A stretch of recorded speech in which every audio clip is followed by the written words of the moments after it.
Hello and welcome to In the Shadows, a bi-weekly podcast that shares paranormal stories from the southern states and beyond. I'm your host, Noelle, and I'll be taking you on this guided tour into the dark and creepy. From creaking footsteps and odd shadows to unsettling buildings and strange lights. Each episode will have two strange tales of the unknown, but only one of them will have really happened. Each true account that is shared here is a personal tale that I've either experienced firsthand or has been shared with me by friends and family members. All names and locations have been changed to protect the information of everyone involved. Do you have a story you'd like to share? Send an email to podcastintheshadows@gmail.com or join our Facebook group In the Shadows Podcast to share your own tales of the supernatural. All personal stories, pictures, and videos are welcome and may be chosen with permission for an episode. Now, sit back, pull your blankets close, hold tight to your flashlight, and let's begin. Welcome back for our third episode, The Watcher in the Woods. But before we delve into those stories, first we must discuss episode 2. There's dangerous things in these mountains. I share two stories with you, The Guardian and The Boy in Blue. Before I share which one is the true story, which one made you think that it was true and why? And now time for the reveal. There is family land that has a plot. There is a pond that has an old farmhouse and a graveyard nearby. But the story of The Boy in Blue is not real. However, that old house and that graveyard will appear in future stories. I will say that cousins and I have gone swimming in that water. Aunts and uncles and previous family generations have also swum in that water, and they all have creepy tales to share about it. But that's all I'm willing to share about it at this point. The story of the Guardian, very much true. It's a story that a relative has shared with me countless times. And yet, no matter how many times they do share it, I still get that thrill of terror down my spine. This family member has shared this tale with friends of mine as well.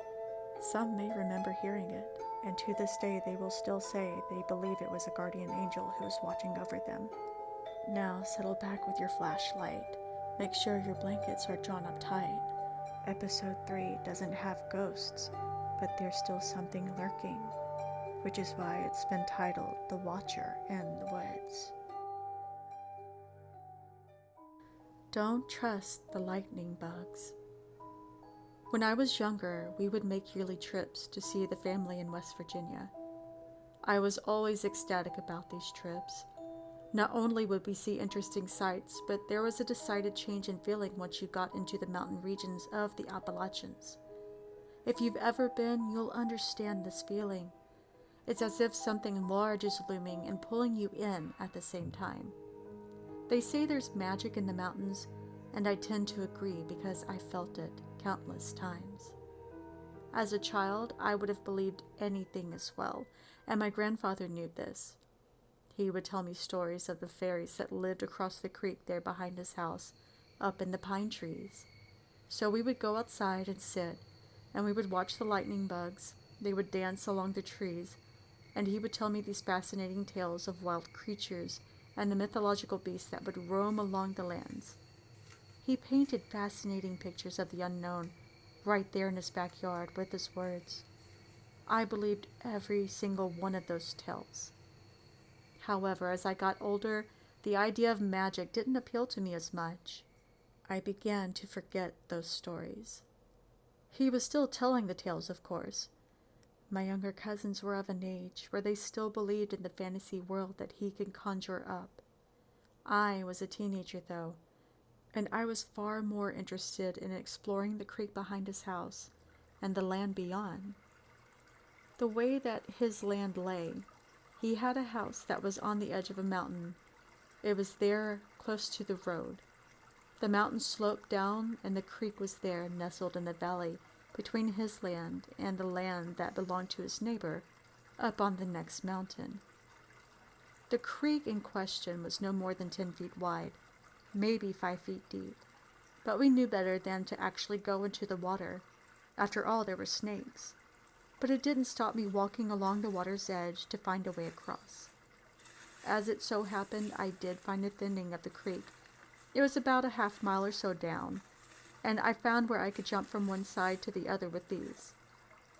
Perhaps if I'd been paying attention to the time, I would have waited until the next day at an earlier hour, but I was too excited by the idea of exploring somewhere new.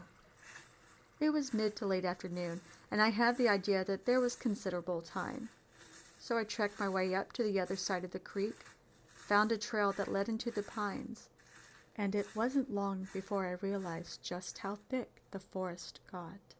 If you've ever been into the woods of the Appalachians, especially along West Virginia, the smell of sap is so overwhelming it can be cloying.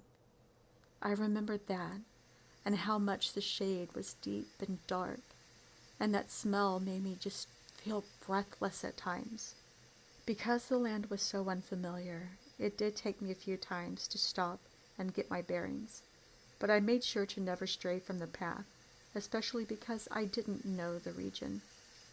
But somehow I must have strayed, because as soon as I thought I knew where I was, I no longer did. Hours had passed before I realized the day was waning, and I should be heading back to my grandfather's home.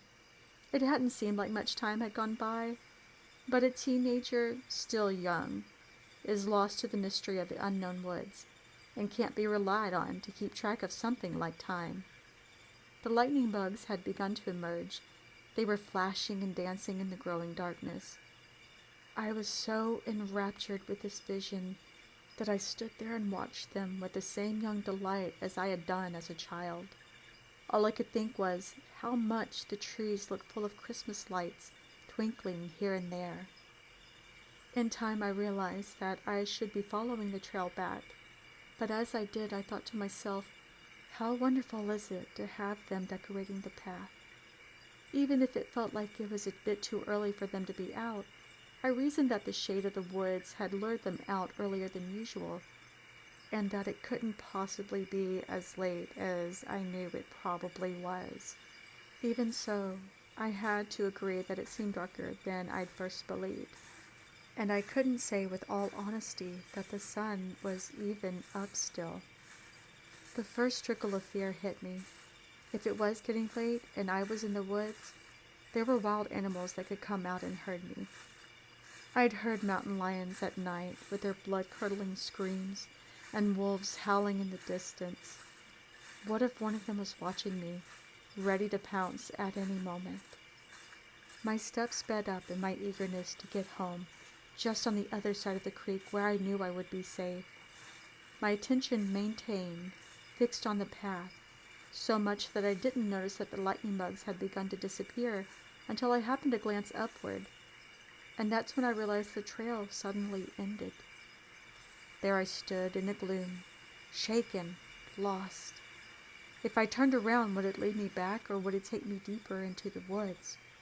If I followed the downward slant of the mountain, would I safely get back to the creek? A nauseating dread gripped me. I was lost, well and truly lost in an area that I didn't know. Worse, I had to accept that I knew nothing about the mountain region, and my family had no idea where I had even gone. Tears began to fall as I tried to accept my possible fate. My skin tightened up as I saw glimmers of light nearby, and my first thought was, oh, the lightning bugs, they've come back. The flash was about 8 or 9 feet above me, and I thought as I watched them that the two lights that were flashing, they seemed to be spaced apart. Odd. They were almost a perfect distance to be a pair of eyes. As soon as this thought entered my mind, the two lights blinked at me, and I realized that whatever it was watching me. There, somewhere far up ahead, 9 to 10 feet above me. It had been watching me for a while, surely, and it was only now that I had realized it was even there. The tall creature, whatever it might be, blinked at me again, and that's whenever I heard the heavy crack of a footstep. It was followed by a horrid stench wafting toward me at the same time. The smell was that of death, fur, and decaying forest all clinging together to whatever this creature was. And I realized if I didn't get out of there soon, I was going to find out exactly what this creature had in store for me. I was trespassing, and I could feel the intensity of its stare increasing. So I did the only thing that my addled teenage brain could do. I ran, trying my best to keep my eyes on the path. I ran with my feet catching holes in roots. I ran with the desperation of a teenage girl who's been faced with her own mortality. The path no longer mattered after a while, just the creek. If I could find my way to the creek, I knew I would be safe. Countless bushes dragged and scratched at my skin, but I didn't care. All I knew was that I had to get away from whatever was behind me. Following the slant, I weaved my way through the trees, trying as hard as I could to keep my speed. It was with a sob of relief whenever I came through a clearing, and there was the creek ahead of me. While I didn't realize it at the time, I'd gone much further up. I would find out later on, it was actually 12 miles past my grandfather's land. The creek was nothing but a stream here, much to my relief, and I slowed only for a moment, enough to glance behind me, just to see if it, whatever it was, had followed me. I could still see glowing eyes there in the shadows, watching me, further away now, but the fact that it had followed me was unnerving. I knew my steps had been loud as I had run crashing through the bushes, but how could I have missed the sound of those large footsteps behind me? It seemed impossible. With a scream, I frantically stumbled my way across the thin stream, certain that it was following me home, and that as soon as I saw safety ahead, that's when it would finally attack me. That smell, that garbage stench, it consumed me again, and I began to cry harder, begging whatever it was to just leave me alone. I followed my way along the creek, through the thick foliage that grew along there, and it was nearly an hour before I found my way home again. I don't know when the nauseating reek finally disappeared, but I was a heaving mess by the time I made it back to my grandfather's house, covered with dirt and grass stains from the many falls I'd had. My ankle had twisted at one point. The injury was severe enough that I wouldn't be able to walk for a week. Of course, my family was angry with me for frightening all of them. They'd been searching for me in the woods for hours, calling my name. And of course, since I'd never told them where I'd gone, they were certain that they would never find me again. All they had known is that I had wandered off somewhere around 4 o'clock, and finally returned home somewhat past 8, grimed up, shaking and stuttering about some tall monster in the woods. My grandfather assured me it was likely a black bear, maybe a younger mountain lion that was curious about my presence. He said it was more scared of me than I had been of it, but I think we both knew he was lying. First, about it being a lion or a bear that I had seen, and second, that whatever it had been was just scared or curious. Not that I would ever mention it to him again. It did take a while, but I did watch the lightning bugs one last time late that summer. It was on the last night of our vacation.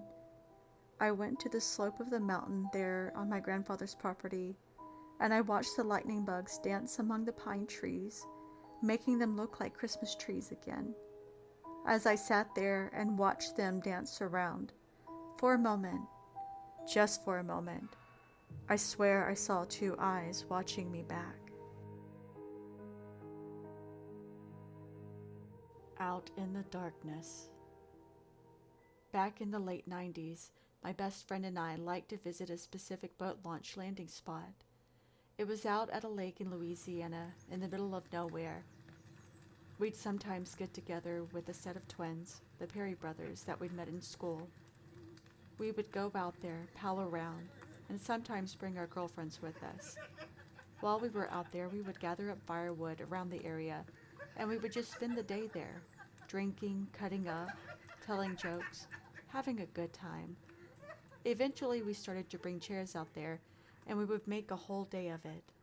The landing spot we'd chosen as our delegated hangout is about 300 feet from a cypress forest with a few stunted pines and thorn brush mixed into the wood.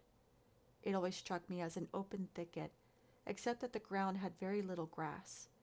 It was so sparse that on full moon nights, that sand, pure white, seemed to glow like it would on a snowy winter's night. I remember that it was late 1999 and a Friday night when the Perry brothers, my friend, and I decided we would go out there and hang out. The younger brother, Robbie, had also brought along his girlfriend, Bethany, and the two of them spent most of the night making out while the rest of us had beers, ate hot dogs, and roasted marshmallows. We were getting pretty sick of hearing them suck face, and we told them quit that nonsense or find some privacy. So Robbie took Bethany's hand, and they went out sneaking off into the scrub to find a little private time. The rest of us snickered at them and joked about harassing them, but there was never really any intent behind the words we spoke. As always, our stories turned back to ghost tales, then about the Sasquatch thought to live in the area. We'd been coming to this particular lake for years, and we would sometimes hear long screeching noises that could have been anything, but nothing that could be attested to the idea of a Sasquatch, Bigfoot, ape-man, or whatever people wanted to call them. The whole idea amused us, truth be told. I think I was on my fourth beer that night and was considering whether I'd had enough when we heard the screaming. "Sounds like they're having a good time," my friend said, and we all chuckled.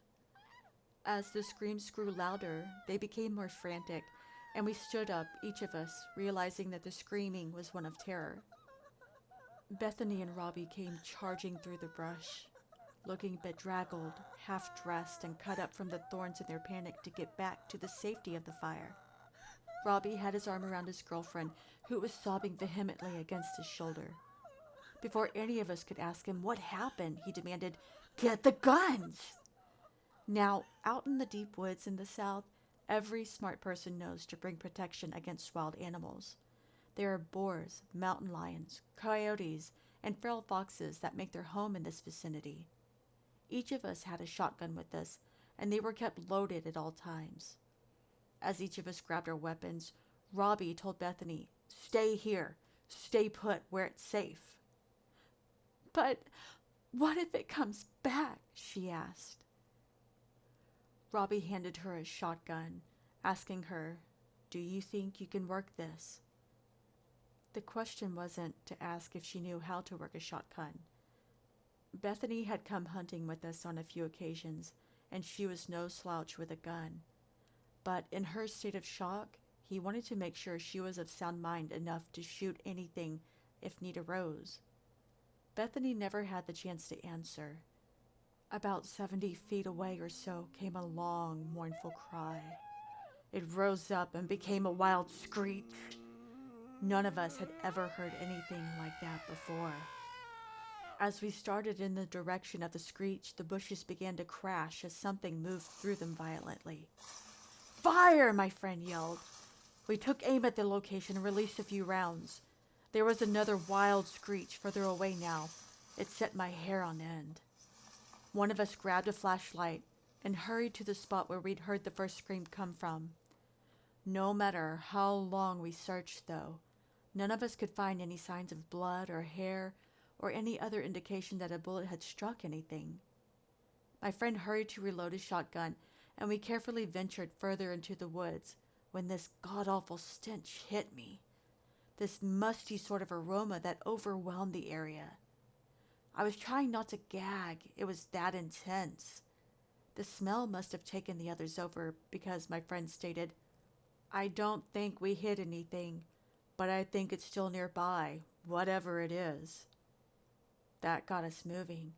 The idea of it coming back had us packing our gear up post-haste. Bethany hurried to scoop sand over the fire, while the rest of us collected everything else. One of us had a flashlight in front, and another kept a flashlight behind us, each of us holding our guns for protection, ready to aim and fire should we need to.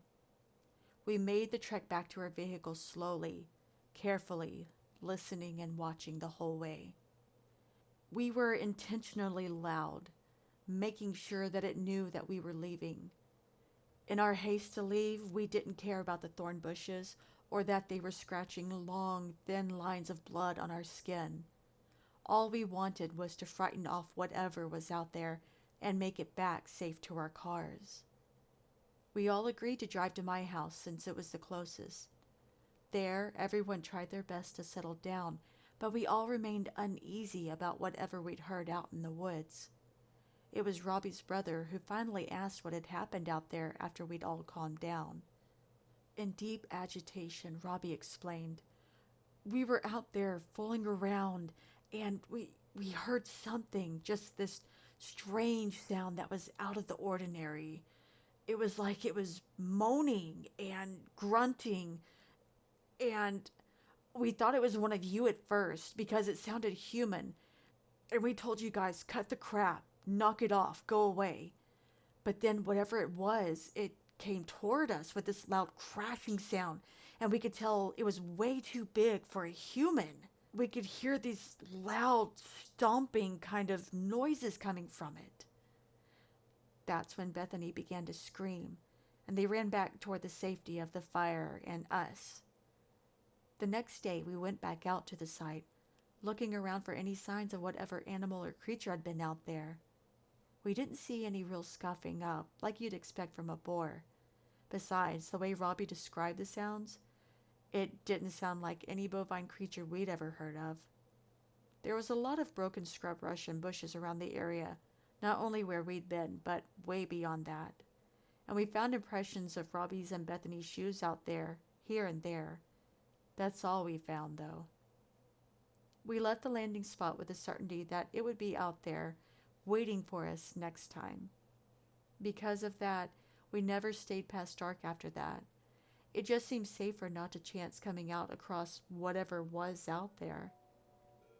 I've considered asking my friend about venturing out that way again, staying out there, staying late at night. But I don't know that either of us would have the courage to face whatever was out there that night, stalking us in the dark all those years ago.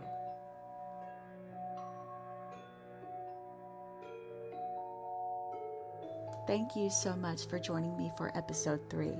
And let me tell you that making some of these recordings, the different sounds, they have given me some strange looks from neighbors, dogs, family alike. It's not something I ever thought I would need to do, but I'm certainly having fun making these different types of sounds and recordings. Our next episode may be a bit more interesting. I'm going to an event this next week, and I intend to record other people's paranormal stories. I'm hoping I will have quite a few to share with you. I especially want to give a shout out and a thanks to Rob for his assistance with this one. And I want to say that I really hope everybody has been enjoying the experience so far. In the meantime, please tell me which one you think is the real story and why. I love to hear what people think. But for now, good night, sleep tight, and don't let the ghouls bite.